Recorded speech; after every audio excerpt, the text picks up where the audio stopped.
Hello everyone, स्वागत है आपके अपने YouTube channel special competitive maths में। आज इंडियन आर्मी राम सिंह यादव का प्रैक्टिस सेट पेपर 33 मैं इस वीडियो में कवर करूंगा और प्रत्येक सवालों को आप देखते जाइएगा, सीरियल से एक एक सवाल बहुत ही सरल विधि से मैं समझाऊंगा। सभी सवालों को आप देखते जाइए कि सवालों को कैसे लगाना है। फर्स्ट नंबर क्वेश्चन देखिएगा, स्टार्टिंग गणित की यहीं से होती है। तो पहला क्वेश्चन देखिए क्या कहता है। पहला क्वेश्चन है 9 स्क्वायर धन 4 का स्क्वायर धन 2 का स्क्वायर, फिर पूरे का होल स्क्वायर है। तो पहले हम 9 का स्क्वायर लिखेंगे 81, फिर धन 4 का स्क्वायर 16, धन 2 का स्क्वायर 4 जोड़ देंगे, फिर इसके बाद होल स्क्वायर। तो देखते हैं यहाँ पर 9 का स्क्वायर 81, 4 का स्क्वायर 16, 2 का स्क्वायर 4। इनको जोड़ के फिर क्या करना है, होल स्क्वायर। तो जोड़ने पर कितनी वैल्यू आएगी, इनको सबको जब जोड़ेंगे तो 101 आएगा। 16 4 20 और 81 है तो 20 और 81 जोड़े कितना है, 101 का होल स्क्वायर। तो यहाँ पर देखते हैं, इसको जब लिखेंगे तो इसका आ जाएगा, डायरेक्ट मैं आंसर लिख दे रहा हूँ। आपको यदि गुणा करना है तो यहाँ पर 101 गुणे 101 गुणा करके देख लेंगे तो इसको ऐसे गुणा किया जाता है, 101 गुणे 100 धन 1 बना देंगे इसको। तो देखिएगा 101 और डबल जीरो, जब 101 का 100 से गुणा करेंगे 101 डबल जीरो, एक से फिर इसका भी गुणा करेंगे 101 का 1 से, तो 101 ही आएगा। तो इसको जोड़ देंगे दोनों को। तो एक आपको इस तरह नहीं लगाना है, इसको गुणा इस तरह नहीं करना है, 101 इंटू 100 धन 1 बना देना।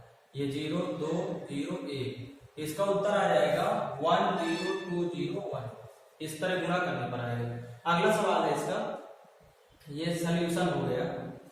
एक्स स्क्वायर धन एक्स धन 56 एक्स स्क्वायर के गुणनखंड।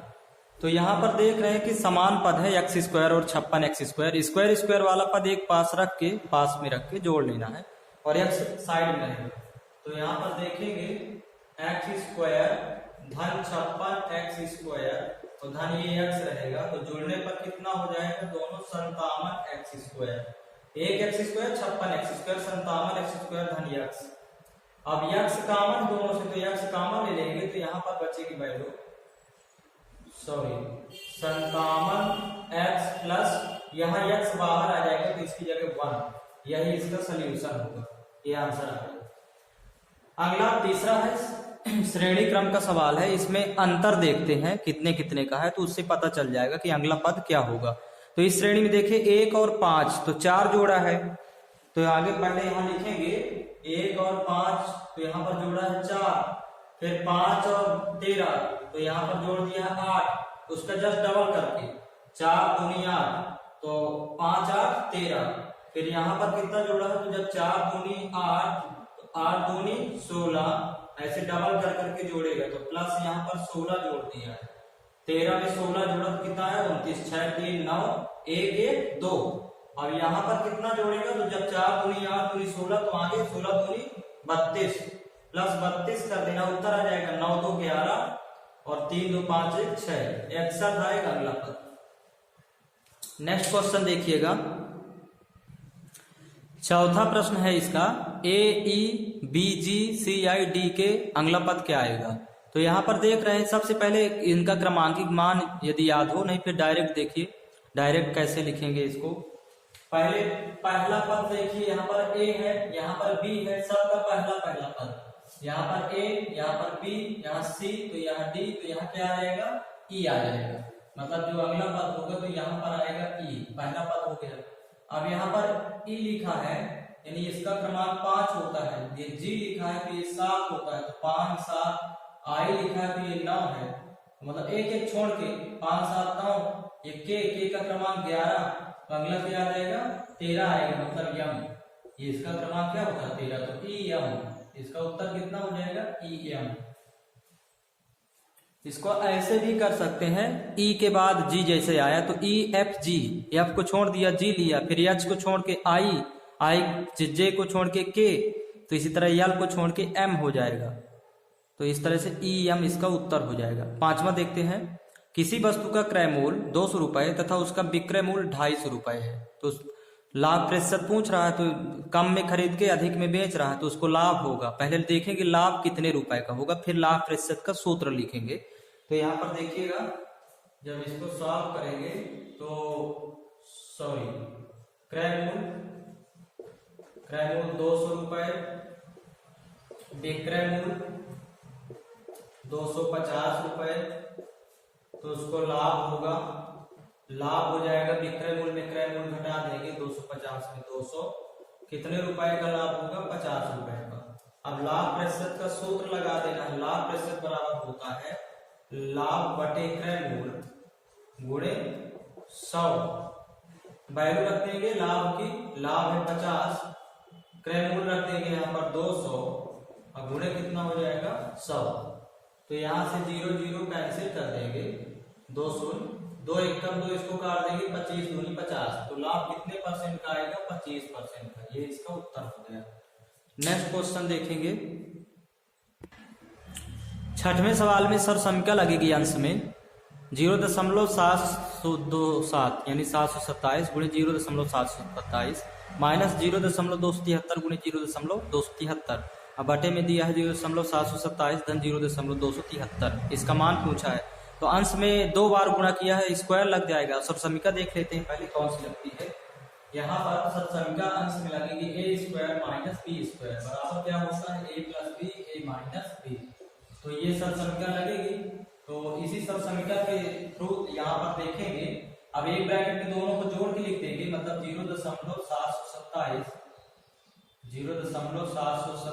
प्लस 0.273 और एक ब्रैकेट में घटा के लिख देंगे 0.727 माइनस 0.273 और बटे में हो जाएगा, बटे में 0.727 और प्लस 0.273। तो यहाँ पर ये तो कैंसिल हो जाएगा, समान पद है, घटा देंगे इसको तो आंसर आ जाएगा। तो घटाएंगे 0.727 में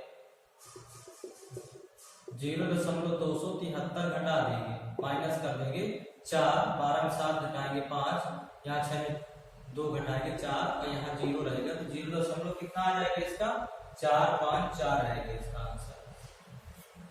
नेक्स्ट क्वेश्चन देखते हैं इसी का, 3.4 अनुपात बराबर अनुपात है 6:x, तो इसमें x का मान पूछा है। तो अब 3:4 है तो इसको 3/4 लिख लेंगे सीधा सीधा और बराबर 6/x लिख लेंगे, तिर्यक गुणा करके उत्तर निकाल देना। 3/4 बराबर 6/x, 3 एकम 3 3 दूनी 6, तिर्यक गुणा कर देंगे यहाँ, तो x का x गुणा करेंगे x, 4 दूनी 8, x बराबर वैल्यू कितनी आ गई 8। इसी तरह नेक्स्ट क्वेश्चन देखेंगे, 8वां प्रश्न है, यदि 5 संख्याओं का औसत 20 तथा प्रथम 4 संख्याओं का औसत 12 हो तो 5वीं संख्या होगी। तो यहाँ पर औसत दिया है तो योग निकालेंगे, पहले 5 संख्याओं का योग निकालना है तो 5 गुणे क्या कर देंगे 20, 5 संख्याओं का योग निकालें। इसी तरह 4 संख्याओं का, प्रथम 4 का योग निकालेंगे तो 4 गुणे 12 कर लेंगे, पहले इनका योग निकालेंगे 5 संख्याओं का और 4 संख्याओं का। जब यहाँ सॉल्व करेंगे तो 5 गुणे जब 20 करेंगे तो 5 संख्याओं का योग कितना हो जाएगा 100। इसी तरह प्रथम 4 संख्याओं का योग निकालना है तो 4 गुणे क्या कर देंगे 12, 12 चौक 48। अब 5 संख्याओं के योग में से 4 संख्याओं के योग को घटाएंगे तो 5वीं संख्या आ जाएगी, 5वीं संख्या घटा देंगे, यहाँ पर इन दोनों को माइनस कर देंगे तो उत्तर कितना आ जाएगा 52, 5वीं संख्या हो जाएगी 52। ये आंसर होगा। नेक्स्ट क्वेश्चन देखिए, 9वां प्रश्न क्या कहता है, एक वृत्त की त्रिज्या 7 सेंटीमीटर तो वृत्त का क्षेत्रफल तो 154 है, इसको आप याद रखिए, ये सवाल तो बहुत ज्यादा इंपॉर्टेंट है। देखते हैं इसको कैसे लगाते हैं। त्रिज्या दिया है 7 सेंटीमीटर और क्षेत्रफल पूछ रहा है, तो वृत्त का क्षेत्रफल होता है पाई आर स्क्वायर, पाई का मान 22/7 इंटू आर स्क्वायर है तो 7 गुणे 7, ये 7 7 कैंसिल, तो 22 गुणे 7 करेंगे 22 7 154 सेंटीमीटर स्क्वायर हो जाएगा क्षेत्रफल। नेक्स्ट क्वेश्चन देखते हैं, 10वां प्रश्न देखिएगा, बहुत ही सरल प्रश्न है ये, इसको केवल टेबल में वैल्यू पुट करके निकाल लेंगे, टेबल में वैल्यू रखते भर बने। तो देखिए इसको टेबल से कैसे सॉल्व करेंगे। राम तथा मोहन दोनों मिलकर एक काम को 6 दिन में कर सकते हैं। अब यहाँ पर दोनों मिल कर दिया है एक साथ, अब मोहन अकेला उसी काम को 10 दिन में कर सकता है, तो राम अकेला, अब यहाँ पर अकेला पूछ रहा है कि अकेला राम अकेला कितने दिन में करेगा, और दोनों मिलकर प्रश्न में दिया हुआ है। तो देखते हैं टेबल में कैसे इसको पुट करेंगे वैल्यू। इसमें राम और मोहन है, तो देखिए जब इसका सोल्यूशन करेंगे तो time into speed total work होता है, इतना इसको टेबल आप लोग बना लीजिएगा। यहाँ पर राम और ये हो गया मोहन। अब दोनों यदि मिल के काम करेंगे तो राम प्लस मोहन, जो कि प्रश्न में दिया है। तो राम और मोहन दोनों मिलकर 6 दिन में करते हैं, तो टाइम के सामने लिख देंगे यहाँ 6 दिन।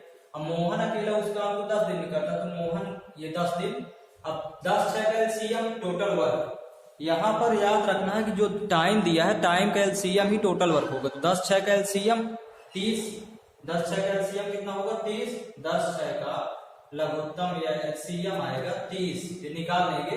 तो यहाँ पर इसकी स्पीड कितनी होगी, टाइम तो 10 है, स्पीड यहाँ पर तो 10 गुणे 3 करेंगे, 10 3 30, time into speed total work 10 3 30। Mohan की स्पीड 3 हो गई। अब दोनों की कुल स्पीड कितनी हो जाएगी, तो 6 5 30, 6 गुणे 5 करेंगे तो 30 आएगा। तो दोनों की कुल स्पीड कितनी है 5, मोहन की अकेले कितनी है 3, मोहन की अकेले 3 है, दोनों की कुल स्पीड 5 है, तो राम की स्पीड 2 होगी, क्योंकि 2 और 3 जोड़ेंगे तो कितना आएगा 5, दोनों को जोड़ के 5 आएगा। तो इसलिए इसकी स्पीड राम की 2 रख लेना है अपने से। तो यहाँ पर ये 2 रख लीजिए इसकी स्पीड। अब टोटल वर्क में इससे भाग कर दीजिए, 30 भागे 2 कर दीजिए, 15 आ जाएगा। राम कितने दिन में कर लेगा, 15 दिन। तो इस तरह टोटल वर्क और स्पीड भाग कर देंगे तो 15 दिन हो जाएगा। इस तरह इसको सॉल्व करना। इस तरह का कोई भी प्रश्न आए टेबल में रखते भर बनने लगे तो ये सवाल इस तरह के सभी सॉल्व हो जाते हैं। अब देखिएगा इसका नेक्स्ट क्वेश्चन 11वां प्रश्न है, किसी राशि पर 4 वर्षों का साधारण ब्याज उस राशि का 1/5 है, वार्षिक ब्याज की दर। तो पहले हम राशि यानी मूलधन 1 मान लेंगे, तो ब्याज 1 का 1/5 मतलब ब्याज हो जाएगा 1/5। तो यहाँ जो जो दिया है पहले लिख लेंगे।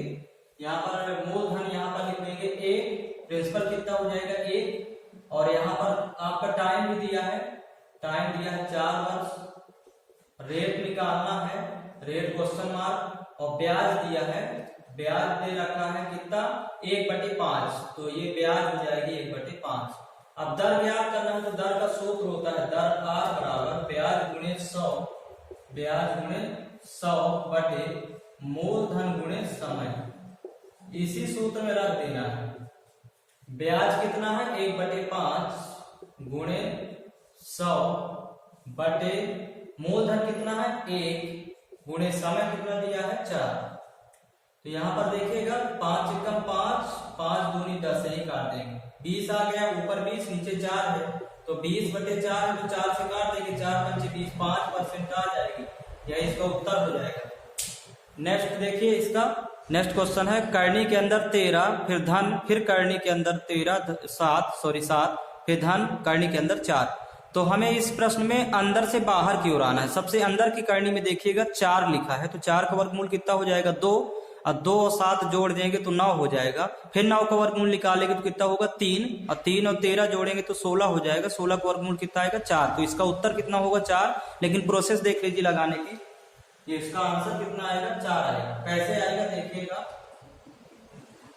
ये यहाँ पर 13 प्लस ये 7 रहेगा, प्लस इसका वर्गमूल लिख देंगे यहाँ पर 2, इसका वर्गमूल 2। अब अगली लाइन में देखिएगा इसी को 13 प्लस 7 2 कितना हो जाएगा, दोनों को जोड़ेंगे 7 2 9, 9 का वर्गमूल कितना आएगा 3, तो ये 13 और 3 दोनों को जोड़ देंगे तो कितना हो जाएगा 16, वर्गमूल कितना हो जाएगा 4। तो हमें सबसे अंदर के से बाहर की ओर आना है।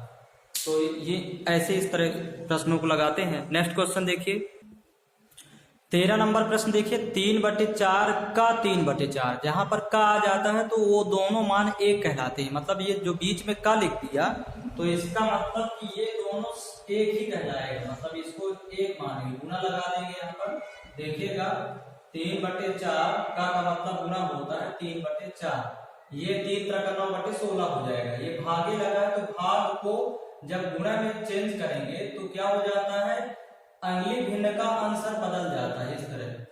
तो 3 से 3 कैंसिल, 4 से 4 कैंसिल, तो उत्तर कितना आ जाएगा इसका, बचेगा कितना 3/4 ही आएगा। इसमें क्या है, भाग की जगह जब गुणा आता है तो आंसर मतलब पलट देंगे अगली भिन्न का, भाग के बाद वाली भिन्न का कैंसिल हो जाएगा, आंसर आ जाएगा। 14 नंबर देखिए, 140 मीटर लंबी रेलगाड़ी एक खंभे को 9 सेकंड में पार करती है। रेलगाड़ी की चाल अब किलोमीटर प्रति घंटा में निकालना है, तो इसको देखिए कैसे निकालते हैं। अब चाल बराबर दूरी बटे समय होता है, पहले सूत्र लिख लेंगे इसका, चाल बराबर दूरी बटे समय। अब इसमें वैल्यू पुट कर देना है। दूरी दिया है 140 मीटर में और समय दिया है 9 सेकंड में। अब याद रखिएगा ये मीटर प्रति सेकंड में लिखा है, इसको किलोमीटर प्रति घंटा में बदलना है। तो जब छोटे को बड़े में बदलेंगे, किलोमीटर प्रति घंटा बड़ी इकाई है, तो बड़े का गुना करना पड़ेगा, मतलब 18 का गुना करेंगे। 18 ऊपर रहेगा, नीचे 5 रहेगा, तो 18/5 यहीं पर गुना कर देंगे बगल में। 18/5, 9 दूनी 18, 5 एकम 5, 5 दूनी 10 और 5 अट्ठे 40, 28 दूनी 56। वैल्यू आ जाएगी 56 किलोमीटर प्रति घंटा में आ जाएगी। नेक्स्ट क्वेश्चन देखिए, लास्ट क्वेश्चन इसका 15 क्वेश्चन देखिए कि 15 नंबर। एक समकोण त्रिभुज का लंब 3 मीटर तथा कर्ण दिया है 5 मीटर और त्रिभुज का क्षेत्रफल पूछ रहा है। त्रिभुज का क्षेत्रफल होगा तो देखिएगा यहाँ पर हमें समकोण त्रिभुज का क्षेत्रफल का सूत्र पता होना चाहिए, तब फिर हम यहाँ पर लिखेंगे। चित्र में पहले दर्शाते हैं भुजाओं को। एक ये समकोण त्रिभुज है तो यहाँ पर 90 डिग्री बनेगा इधर, तो कर्ण दिया है 5 और लंब भी दे रखा है यहाँ पर 3, तो आधार कितना आ जाएगा जब पाइथागोरस प्रमेय से निकालेंगे 4, आधार 4 हो जाएगा, लंब 3 हो गया। इन्हीं दो भुजाओं की जरूरत पड़ती है। तो देखिएगा समकोण त्रिभुज का क्षेत्रफल होता है, समकोण त्रिभुज का क्षेत्रफल बराबर 1/2 गुणे आधार गुणे लंब, ये इसका फार्मूला ही होता है। तो 1/2 गुणे आधार कितना दिया है 4 और लंब वाली भुजा कितना दिया है 3, तो 2 एकम 2, 2 दूनी 4, तो 3 दूनी गुणा कर देंगे 6। अब यहाँ पर मीटर दिया तो 6 मीटर स्क्वायर क्षेत्रफल है, 6 मीटर स्क्वायर।